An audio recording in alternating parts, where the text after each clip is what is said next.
అనంత కరుణామయుడు, అపార కృపాశీలుడు అయిన అల్లాహ్ పేరుతో ప్రారంభిస్తున్నాను. దైవ విశ్వాసి యొక్క ప్రాముఖ్యతలు ఏమిటో ఈరోజు తెలుసుకుందాం. దైవ విశ్వాసి మొట్టమొదటి ప్రాముఖ్యత ఏమిటంటే, అతను ఇతరుల లోపాలను ఎంచటానికి బదులు తన లోపాలపై తాను లోతైన దృష్టిని సారిస్తాడు. స్వయంగా తనను తాను పరీక్షించుకుంటూ ఉంటాడు. దాని కారణంగా అతని హృదయపు అద్దంలో అతని మనసుకు పట్టిన తుప్పు మరకలన్నీ అతనికి స్పష్టంగా కనబడుతూ ఉంటాయి. అతను ఆ తుప్పు మరకల్ని తొలగించుకోవటం మొట్టమొదటి పనిగా భావించి అందులో నిమగ్నమైపోతాడు. అతను జీవితాంతం ఆ పనిలోనే లీనమై ఉంటాడు. అతని రెండవ ప్రాముఖ్యత ఏమిటంటే, స్వంత వ్యక్తిత్వం ప్రాచుర్యం పొందటానికి, తన పేరు ప్రఖ్యాతలు మారుమ్రోగటానికి అతను ఎంతమాత్రం పనిచేయడు. అతని ఆచరణల ఫలితంగా కీర్తి ప్రతిష్టలు అతనికి ఇహలోకంలోనే లభిస్తాయేమో అని భయపడుతూ ఉంటాడు. వాటిని అతను ఒక ఆపదలా భావిస్తాడు. అతనిని ఎవ్వరూ గుర్తుపట్టకపోతే బాగుంటుంది అని భావిస్తాడు. తనను తాను గుప్తంగా ఉంచటాన్ని మాత్రమే ఇష్టపడతాడు. అతని మూడవ ప్రాముఖ్యత ఏమిటంటే, ఈ విశ్వాసపు స్థితి అతని మరణం వరకు అలాగే పదిలంగా ఉంటుందో లేదో అని భయపడుతూ ఉంటాడు. ఇంకా అతను చేసే సత్కార్యాల పరంపర కూడా చివరి శ్వాస వరకు కూడా ఇలాగే ఉంటుందో లేదో అనే ఆందోళనకు గురవుతూ ఉంటాడు. ఈ భయం వల్ల స్వీయ సంస్కరణ విషయంలో అశ్రద్ధకు గురికాడు. ఈ భయం అతనిలో వినమ్రతను కలిగిస్తుంది. దానితో పాటు అతనిని కోరికల వెంట పరిగెత్తకుండా ఆపుతుంది.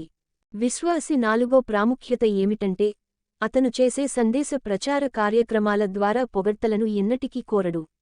కేవలం అతను చేసే ఈ సందేశ ప్రచార కార్యక్రమాలను అల్లాహ్ అంగీకరిస్తే చాలు అని భావిస్తూ ఉంటాడు. అతని ఐదో ప్రాముఖ్యత ఏమిటంటే, అతను అందరి మేలును కోరుతాడు. వారి పట్ల మంచి అభిప్రాయాన్ని కలిగి ఉంటాడు. ఎవరి గురించి అతను తన హృదయంలో ఎలాంటి దురభిప్రాయాన్ని కలిగి ఉండడు. అతని ఆరో ప్రాముఖ్యత ఏమిటంటే, అల్లాహ్ నామస్మరణతో అతనికి సహజ సంబంధం ఏర్పడుతుంది. అల్లాహ్ నామస్మరణ లేకుండా ఎక్కువసేపు అతను ఉండలేడు. దానికోసమే అతను విలువైన సమయాన్ని కేటాయిస్తాడు. ప్రాపంచిక పటాటోపాలతో తేలియాడటానికి అతని వద్ద ఎక్కువ సమయం ఉండదు. కనుక అతను ప్రాపంచిక కలాపాలను కుదించుకుంటాడు. అతని ఏడో ప్రాముఖ్యత ఏమిటంటే, అతను తన మనసును అదుపులో ఉంచటానికి యుద్ధ మైదానంలో ఒక సైనికుడి మాదిరిగా పూర్తి ప్రయత్నం చేస్తూ ఉంటాడు. ఆ తరువాత కూడా అతని మనసులో దుష్ట ఆలోచనలు రేకెత్తుతూ ఉన్నాయోమో అని అతని హృదయంపై ఒక కన్నేసి ఉంచుతాడు. చిన్న చిన్న దురాలోచనల పట్ల కూడా ఆందోళన చెందుతాడు. వాటిని కూడా అంతం చెయ్యటానికి కృషి చేస్తాడు. వాటి విషయంలో అల్లాహ్ సహాయాన్ని కూడా అభ్యర్థిస్తాడు. అతని ఎనిమిదో ప్రాముఖ్యత ఏమిటంటే, అతను తన ఉపాధి విషయంలో అల్లాహ్నే నమ్ముకుంటాడు. ఆయనపైనే భారం వేస్తాడు. ఎవరిపైననూ ఆధారపడడు. అల్లాహే అతని అవసరాలకు సరిపోతాడని భావిస్తాడు. ఇంకా అతనికి ఏదైతే ప్రసాదిస్తాడో దాని పట్ల కృతజ్ఞతలు తెలియజేస్తాడు. ఏదైతే ప్రసాదింపబడలేదో దానిపై సహనం వహిస్తాడు. ఎంతైతే అతనికి ప్రసాదించబడుతుందో అంతటితోనే అతను సర్దుకుంటాడు. అల్లాహ్ వ్రాసిన విధి రాతలను పూర్తిగా విశ్వసిస్తాడు. అతని తొమ్మిదో ప్రాముఖ్యత ఏమిటంటే, అతనికి వివేకానికి సంబంధించిన జ్ఞానం ఎక్కడి నుండి లభించినా స్వీకరిస్తాడు. అతనికంటే తక్కువ వయస్సు గలవాడి నుండి లభించినా లేదా పెద్ద జ్ఞాని వద్ద నుంచి లభించినా సరే. అతను దైవప్రవక్త ముహమ్మద్ సల్లల్లాహు అలైహివసల్లం గారి ఈ సూక్తి ప్రకారం నడుచుకుంటాడు. వివేకం విశ్వాసి వారసత్వపు సంపద. అతనికి అది ఎక్కడి నుంచి లభించినా దానిని స్వీకరిస్తాడు. అతని పదో ప్రాముఖ్యత ఏమిటంటే, అతని సంకల్పం అతని ఆచరణ కంటే కూడా ఉత్తమంగా ఉంటుంది. అంటే అతని ఆచరణల వెనుక అతని చిత్తశుద్ధి ఇంకా అతని పరిశుద్ధమైన భావాలు ఉంటాయి. అల్లాహ్ ప్రేమ, ఆయన సంతోషం కోసం చిత్తశుద్ధితో చేసే ఆచరణలు అల్లాహ్ దృష్టిలో మరింత విలువైనవిగా ఉంటాయి. అతని స్థానాలను మరింత ఉన్నతంగా పెంచుతాయి. అతని 11వ ప్రాముఖ్యత ఏమిటంటే, అతను ప్రాపంచిక సదుపాయాలతో, సౌకర్యాలతో లాభాన్ని తప్పకుండా పొందుతాడు, వాటన్నింటినీ అవసరానికి వాడుకుంటాడు.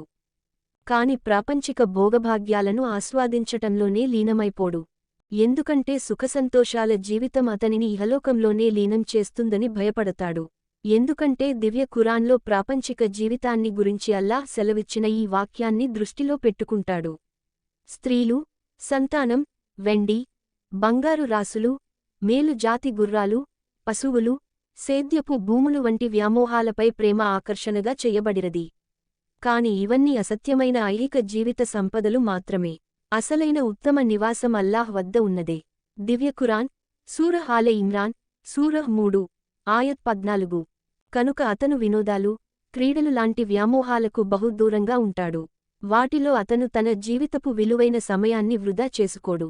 అతని 12వ ప్రాముఖ్యత ఏమిటంటే, అతను ఆరోగ్య స్థితిలో ఉన్నా లేదా అనారోగ్య స్థితిలో ఉన్నా, అతను కలిమిలో ఉన్నా లేదా లేమిలో ఉన్నా, అతను తాను లాభంలోనే ఉన్నాననే విషయాన్ని విశ్వసిస్తాడు. అతను ఆరోగ్యవంతంగా ఉన్నప్పుడు దైవారాధనలో అత్యధికంగా లీనమై ఉంటాడు. అల్లాహ్ పవిత్ర నామాన్ని ఎల్లప్పుడూ జపిస్తూ ఉంటాడు.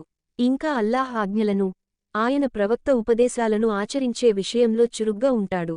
అనారోగ్య స్థితిలో అతను సహన స్థైర్యాలను కూడగట్టుకుంటాడు.